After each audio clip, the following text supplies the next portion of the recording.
रात के 12 बज चुके थे। अगला दिन संडे था। मम्मी पापा के बीच भयंकर झगड़ा हुआ था और राकेश मामा स्वीटी को लेकर जा चुके थे। पापा ने जज बनकर उन्हें घर में आग लगाने की जुर्म में बाहर निकाल दिया था। अथर्व अपने छत वाले रूम में चॉकलेट फ्लेवर कॉन्डम हाथ में लेके सोच रहा था कि इनका क्या करना है। तभी मैंने उसे कॉल किया। बोल, क्या है?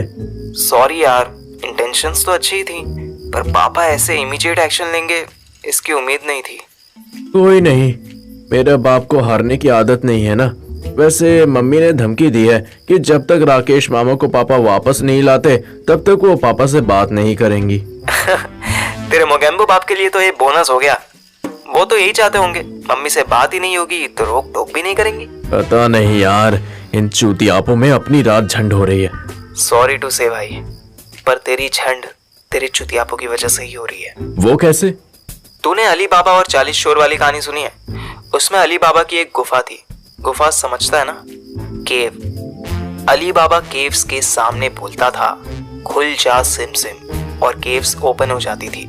अरे खुलती होगी, पर पॉइंट क्या है? पॉइंट ये है कि जब तुझे पता है कि तू सेक्स बिना नहीं रह सकता, तुझे सेटिस्फाई होने के लिए एक ना एक केव चाहिए ही चाहिए, तो तुझे अपनी फेवरेट केव से झगड़ा नहीं करना था।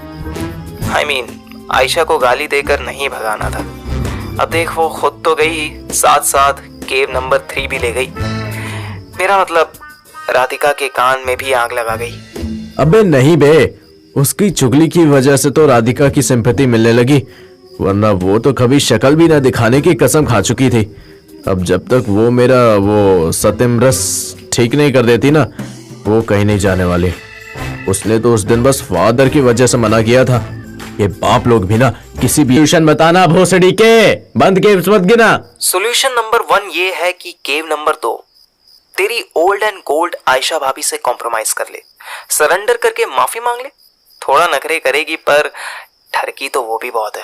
आई एम श्योर आ जाएगी। 12:30 हो रहा है यार, अब आएगी तो कल ही आएगी।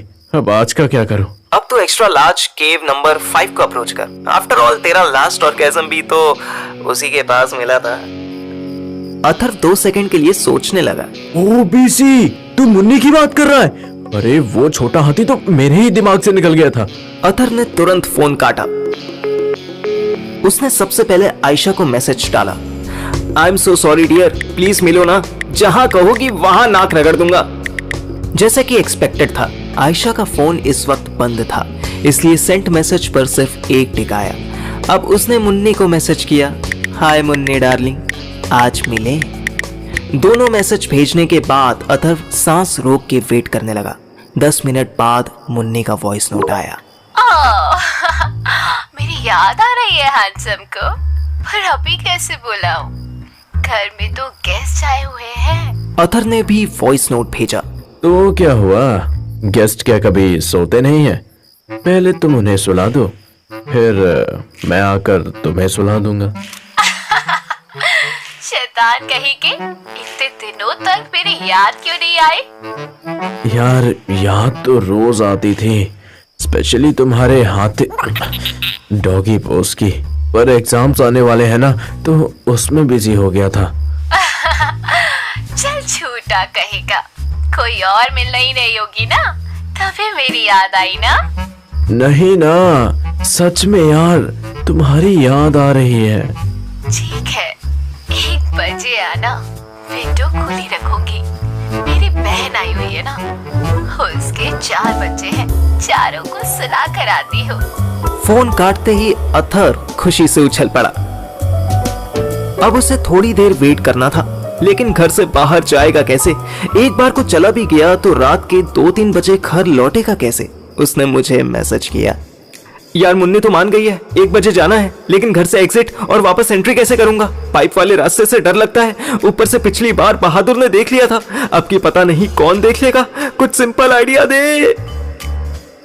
मैंने रिप्लाई किया, सिंपल आइडिया भी बहादुरी है, उसको पटा, जाओ उसके पास, वही कोई जुगाड़ देगा। साले ने 500 का हाफ मांगा था, उसे 4000 की बोतल मिली है, औकात से बड़ी रिश्वत चली गई है उसे, जा जाके वसूल कर। अथर्व को बात सही लगी, चुपचाप छत से नीचे आया।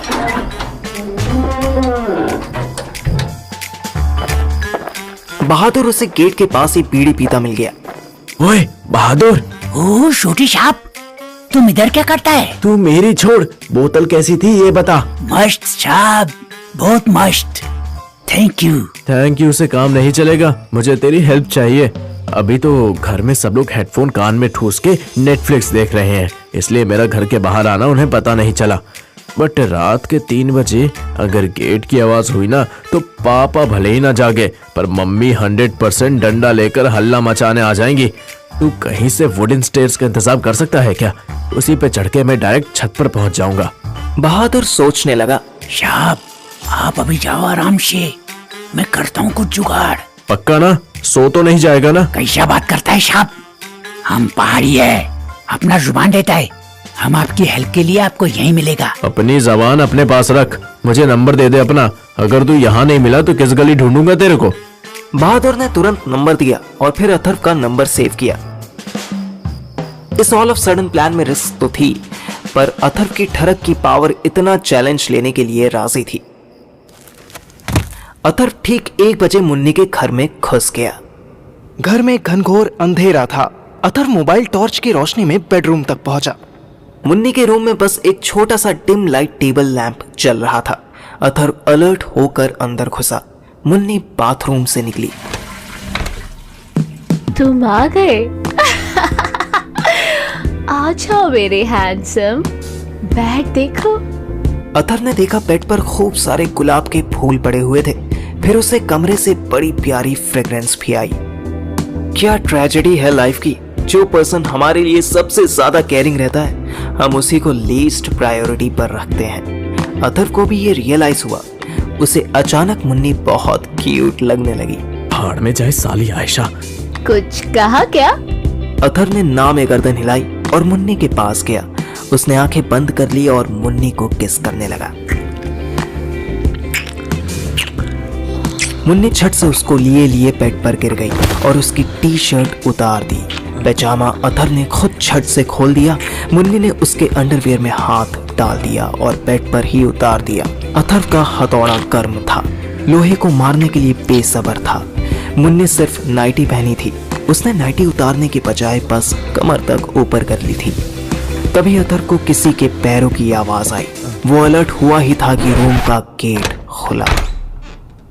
मुन्नी का 5 साल का भांजा हाथ में टॉय लेकर घुस आया था। मासी, मैं आपके पास सो जाऊं, मुझे नींद नहीं आ रही। मुन्नी ने हड़बड़ी में अथर्व को बेड से नीचे फेंक दिया और फिर अपनी नाइटी ठीक की। मुन्ना बाबू, ऐसे मासी को डराते नहीं है ना? तब तक मुन्ना बेड पर आकर बैठ गया। अथर्व बेचारा सांस रोके बेड के नीचे छुप गया। मुन्नी ने उसे इतनी जोर से उछाला था कि उसका सर दीवार से बच गया था। वो अपना सर संभालने लगा। मासी, ये आवाज कैसी आई? जब तक मुन्नी कोई बहाना मारती, तब तक 2 बच्चे और रूम में आ गए। मासी, हमें नींद नहीं आ रही, आपके पास सो जाए। अथर्व ने टेबल लैंप की थोड़ी सी रोशनी में जमीन पर लेटे लेटे ही अपने कपड़े बटोर लिए। मासी, ये आपकी चड्डी है क्या? आप चड्डी उतार के क्यों सोते हो? मुन्नी ने देखा कि बच्चे के हाथ में अथर्व की चड्डी थी। उसने झट से खींची और बेड के नीचे फेंक दी। छी, ये गंदी चीज है, फेंक दो इसे। आओ सो जाओ, चलो, कोई कुछ नहीं बोलेगा। मुन्नी ने अथर्व की सुविधा के लिए लैंप बंद कर दिया। अथर्व ने अपनी चड्डी उठा ली और नंगा ही रूम से बाहर निकल गया। रात 1:30 बजे अथर्व सुनसान रास्ते में पड़े हर एक पत्थर को लात मारता हुआ आ रहा था। बहनचोद, क्या झाट सी किस्मत है मेरी यार, घंटे का गुलाम हो गया हूँ। चलते चलते वो अपने घर की गली में पहुंच गया। शाम, आप इतना जल्दी? बहादुर, अभी दिमाग की माँ मत खो दे यार, जा यहाँ से। शाम, मैं तो आपके लिए सीढ़ी ला के रखा है। अथर्व ने सीढ़ी देखी, फिर बहादुर को देखा, फिर उसी स्ट्रेस को अपने घर की छत पर लगाकर ऊपर चढ़ने लगा।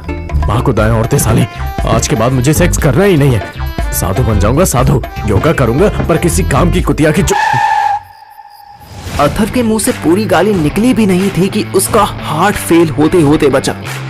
उसके रूम के बाहर एक औरत बाल खोले खड़ी थी।